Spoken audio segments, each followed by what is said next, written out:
अस्सलाम वालेकुम व्यूअर्स, आज हम एक बहुत इंपॉर्टेंट टॉपिक पे बात करने जा रहे हैं और वो है यूरिक एसिड। तो आप देख रहे हैं हमारा चैनल हेल्थ टाइम्स। चलिए शुरू करते हैं हम अपनी आज की ये वीडियो।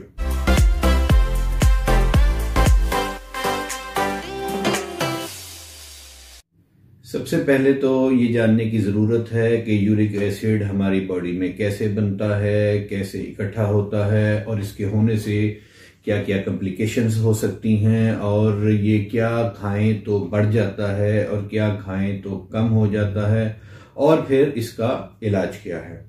तो आज हम इसी बारे में तफसील से बात करेंगे। आपको हम बताएंगे यूरिक एसिड की कॉम्प्लिकेशंस के बारे में, यूरिक एसिड के प्रॉब्लम्स के बारे में और इसके होम्यो ट्रीटमेंट के बारे में। आप देखें, आप जो कुछ भी खाते हैं अपनी जिंदगी में, जो भी डाइट लेते हैं, आप घी लेते हैं, आप मक्खन लेते हैं, आप पनीर लेते हैं, आप दूध पीते हैं, आप अंडे खाते हैं, आप गोश्त खाते हैं, मछली खाते हैं, गंदम खाते हैं, चावल खाते हैं, आप कोई भी चीज जो अपनी डाइट का आपने हिस्सा बनाया हुआ है, जब वो आप लेते हैं तो उससे आपको विटामिन्स मिलते हैं, प्रोटीन्स मिलते हैं, मिनरल्स मिलते हैं, आयरन मिलते हैं, कार्बोहाइड्रेट्स मिलते हैं।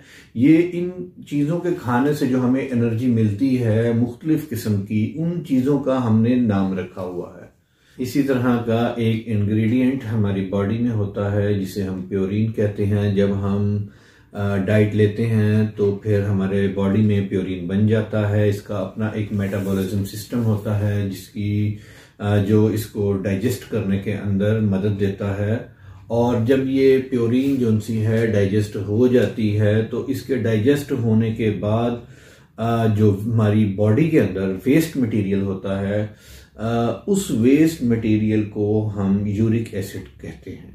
यूरिक एसिड हमारी बॉडी में वाटर सोल्यूबल होता है और हमारी जो किडनी होती है, यानी हमारे जो गुर्दे होते हैं, वो इसको हमारे ब्लड से अब्सॉर्ब कर लेते हैं और जायद यूरिक एसिड को यूरिन के जरिए हमारी बॉडी से बाहर निकाल देते हैं। यानी इसको अगर मैं मुख्तसर तौर पे कहूँ तो ये कहूँगा कि हमारी बॉडी के अंदर प्योरीन होती है, प्योरीन से यूरिक एसिड बनता है। यूरिक एसिड को जो हमारी किडनीज हैं, क्योंकि ये वाटर सॉल्युबल होता है, हमारी किडनीज जो सी हैं वो ब्लड से इसको ऑब्जॉर्व कर लेती हैं और जो एक्स्ट्रा यूरिक एसिड हमारी बॉडी के अंदर होता है उसको हम यूरिन के जरिए पास कर देते हैं, बाहर निकाल देते हैं।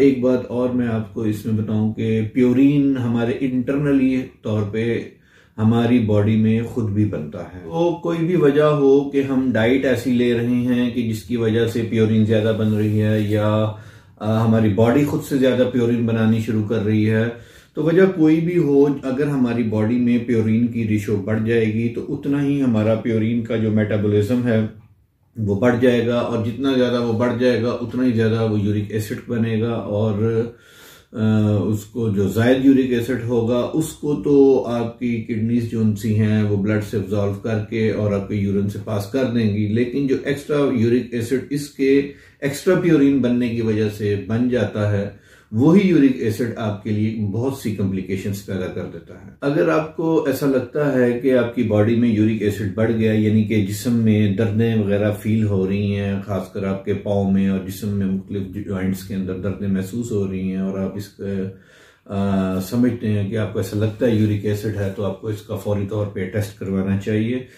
जब आप यूरिक एसिड का इसका टेस्ट कराएंगे और अगर आपका यूरिक एसिड ज्यादा निकल आता है तो फिर वो चीजें, वो खाने जिनके खाने से आपकी बॉडी में प्योरीन ज्यादा बनेगी, उन खानों को आपको अपनी लाइफ में से उतना ही ज्यादा मिनिमाइज करना होगा। यानी अल्कोहल, रेड मीट, बीन्स, दालें, मशरूम, पास्ता, पालक, तली हुई चीजें, दूध, अंडा, हाई प्रोटीन फूड्स, ये चीजें आपको फिर नहीं लेनी। आपको अपने, अगर दिल भी करता तो इन चीजों को कम से कम, जब तक आपका यूरिक एसिड कंट्रोल नहीं हो जाता तब तक इन चीजों को अपनी लाइफ में से आपको कम करना होगा। ऐसे लोग जिनका शुगर लेवल हर वक्त बढ़ा रहता है या अक्सर बढ़ा रहता है, तो इनकी शुगर लेवल ज्यादा बढ़ने की वजह से फिर इनकी किडनी के ऊपर उसके बड़े बुरे असरात पड़ते हैं और उससे इनकी किडनी मुतासर होती है, और किडनी के मुतासर होने की वजह से चूंकि वो फिर उसकी वर्किंग के अंदर प्रॉब्लम आ जाती है, उसकी वजह से फिर इसका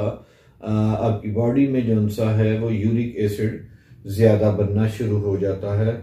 तो शुगर के मरीज जो ख़ास तौर पे शुगर के मरीज हैं वो इस चीज़ का ख़ास तौर पे ख्याल रखें।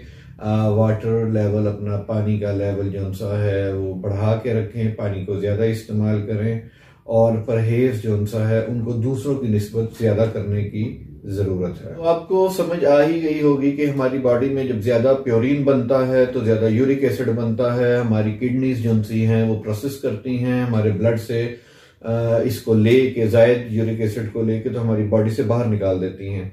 लेकिन जो एक्स्ट्रा यूरिक एसिड होता है वो फिर हमारी बॉडी के अंदर मुख्तलिफ साइट्स के ऊपर जाकर डिपॉजिट हो जाता है और ये क्रिस्टल फॉर्म्स के अंदर जो सा है डिपॉजिट होता है। तो उसकी जो इसकी मोस्ट फेवरेट साइट्स हैं वो जॉइंट्स हैं। जी हाँ, ये हमारी बॉडी के जॉइंट्स वगैरह के अंदर जाके स्टोर हो जाता है। स्पेशली ये जो से हमारे फीट हैं, हमारे पाँव हैं, उनकी फिंगर्स के अंदर, पाँव के अंदर और हाथों के अंदर, किसी भी जॉइंट के अंदर ये जो सा है स्टोर होना शुरू हो जाता है। और इसके जमा होने से जो सा है इस जो दर्दें वगैरह पैदा होती हैं वो जब ज़्यादा बढ़ती हैं, ये बीमारी जो सी है फिर गठिया की सूरत इख्तियार कर लेती है, जिसको गाउट के नाम से हम जानते हैं। वो अगर बिगड़ जाए तो उसके ऊपर भी मैं इंशाल्लाह गाउट के ऊपर, गठिया के ऊपर एक वीडियो बनाऊंगा कि फिर हमारी हड्डियों के साथ उस क्या क्या प्रॉब्लम्स होती हैं। तो चूंकि ये हम यूरिक एसिड के बारे में बात कर रहे हैं तो इसलिए मुख्तसरन मैं इस बात का जिक्र करूंगा कि इससे फिर हमें गाउट का मसला हो जाता है। लेकिन इससे हमें एक और मसला भी हो जाता है, इससे हमें किडनी स्टोन का मसला भी हो जाता है। ज्यादा यूरिक एसिड के बनने से हमें किडनी स्टोन का भी प्रॉब्लम हो जाता है। इसके अलावा ये जेनेटिकली तौर पर भी हो सकता है। ये ऐसा भी हो सकता है कि हमारी फैमिली में से, हमारे फादर में से, हमारी मदर में से, हमारी फैमिली में से किसी को ये प्रॉब्लम रहा हो। तो अगर ये प्रॉब्लम रहा होगा तो फिर आप हर वक्त रिस्क के ऊपर हैं। तो इस बारे में हम मजीद भी बात करेंगे, लेकिन मैं साथ साथ आपसे ये कहता चलूं कि हमारी ये अच्छी इंफॉर्मेटिव वीडियोस खुद भी देखिए, अपने दोस्तों तक भी पहुंचाइए। तो इसके लिए आप हमारे चैनल को सब्सक्राइब कीजिए, वीडियो को लाइक कीजिए और हमारे बेल आइकॉन को, चैनल के बेल आइकॉन को प्रेस कर दीजिए। तो इससे होगा ये कि हमारी जो नई अच्छी वीडियो होगी, ऐसी ही इंफॉर्मेटिव वीडियोस जो मुख्तलिफ बीमारियों के बारे में होती है और उनके इलाज के बारे में होती है, उनसे बचना कैसे है इस बारे में होती है, तो वो आपको साथ साथ मिलती रहेंगी। इसके अलावा वो लोग जो मोटे हैं उनके अंदर भी यूरिक एसिड होने का चांस बहुत ज़्यादा होता है। जो शुगर के पेशेंट्स हैं उनको अपना शुगर का लेवल कंट्रोल रखना चाहिए और अपना यूरिक एसिड के बारे में बड़ा जो सा है फोकस करना चाहिए, क्योंकि उनके अंदर भी इसका प्रॉब्लम बहुत ज़्यादा हो सकता है। या ऐसे लोग जिनको किडनी का प्रॉब्लम है या किडनी में स्टोन वगैरह बनते हैं, तो क्योंकि किडनी ही वो अहम ऑर्गन है जो इसको प्रोसेस करती है और हमारी बॉडी से बाहर निकालती है। तो जिन लोगों में किडनी का प्रॉब्लम होता है उन लोगों को भी यूरिक एसिड होने के बहुत ज्यादा चांसेस हो सकते हैं। देखें, ये बड़ी एक आम सी सिम्टम्स है। अगर आपकी किडनी में बार बार स्टोन्स बन रहे हैं या आपको गठिया गाउट का मसला है या आपके जिस्म में जोड़ों में दर्द रहता है, तो आपको अपना यूरिक एसिड चेक कराना चाहिए। आप यूरिक एसिड के पेशेंट हो सकते हैं। तो ये तो होगी बात सारी यूरिक एसिड के बारे में कि ये कैसे होता है, क्या खाने से होता है, क्या खाने से नहीं होता है। अपनी खुराक के अंदर फल वगैरह का इस्तेमाल ज़्यादा कीजिए। तो ये तो हमने बात कर ली यूरिक एसिड के बारे में। तो अब हम आते हैं यूरिक एसिड के इलाज की तरफ। वो होम्यो मेडिसिन जो यूरिक एसिड के अंदर बहुत ज़बरदस्त हैं, बहुत अच्छा काम करती हैं, उनको कैसे लेना है उसके बारे में मुकम्मल डिटेल हम आपको बताएंगे। लेकिन साथ साथ आपको ये भी बताएं कि बतौर इन्फॉर्मेशन हम आपको ये सारी बात बता रहे हैं, लेकिन जब आपने अपना बाकायदा ट्रीटमेंट कराना है तो आपको चाहिए कि किसी माहिर फिजिशियन से अपना ट्रीटमेंट करवाएं। और अगर आप हमें कंसल्ट करेंगे तो आपको कॉल करने की कोई फीस नहीं है। हमारा व्हाट्सएप नंबर नीचे मौजूद है, तो आप हमें कॉल कर सकते हैं, हमारे से पूछ सकते हैं। हम आपको बताएंगे कि आपको इसके लिए कौन सी दवा बेहतर है।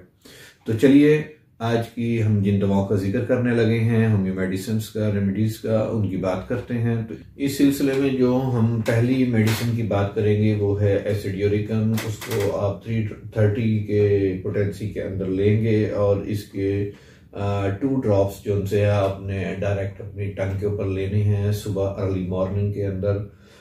ये यूरिक एसिड के लिए बड़ी अच्छी दवाई है। दूसरी दवाई जो इस सिलसिले में है वो है एसिड बेंजिक, और ये जो सी है 200 पोटेंसी के अंदर है। इसके भी 2 कतरे आपने डायरेक्ट टंग के ऊपर लेने हैं रात को सोते वक्त, और जो एसिड यूरिकम मैंने आपको बताया वो सुबह अर्ली मॉर्निंग में है, और ये वाली दवाई 200 पोटेंसी के अंदर आपने रात को सोते हुए लेनी है। ये 2 दवाइयाँ यूरिक एसिड के अंदर बहुत ज़बरदस्त हैं, इनके बड़े अच्छे रिजल्ट्स हमें देखने में आए हैं। तो इसी सिलसिले के अंदर कुछ मदर टिंचर्स हैं जिनको हम इस्तेमाल करते हैं। उसके अंदर जो पहला मदर टिंचर है जो कि बहुत ज़बरदस्त है, जिसकी बड़ी शोहरत है, वो है बेरबेरिस वल्गारिस। ये मदर टिंचर है, इसको आप इस्तेमाल कर सकते हैं 20 कतरे सुबह दोपहर शाम।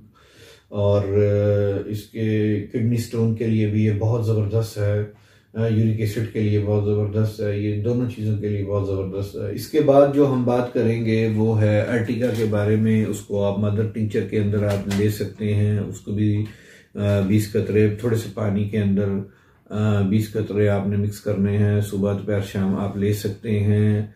और लेडम एक दवाई है, इसके भी ये भी मदर टिंचर के अंदर आप लेंगे तो इसके भी आपने 20 कतरे इसी तरतीब से सुबह दोपहर शाम ले सकते हैं। डिपेंड करता है आपकी सिम्टम्स के ऊपर, आपकी बीमारी के ऊपर, उसकी शिद्दत के ऊपर कि आपको कब कहाँ कौन सी दवाई लेनी है। ऐसा नहीं है कि आप हर दवाई इस्तेमाल करनी शुरू कर दें और अपने आप को कोई लेबॉर्ट्री बना लें दवाइयों के टेस्ट करने की। ये भी आपके लिए कुछ मुनासिब नहीं है। तो जो दवाई सूट करे वो ही आपका फिजिशियन आपको बताएगा, आपको वही दवाई लेनी। उम्मीद करता हूँ कि आपको हमारी आज की ये वीडियो पसंद आई होगी। अपना बहुत ख्याल रखिएगा। अल्लाह आपको सेहत और तंदुरुस्ती दे, और हमें दीजिए इजाज़त। बहुत शुक्रिया।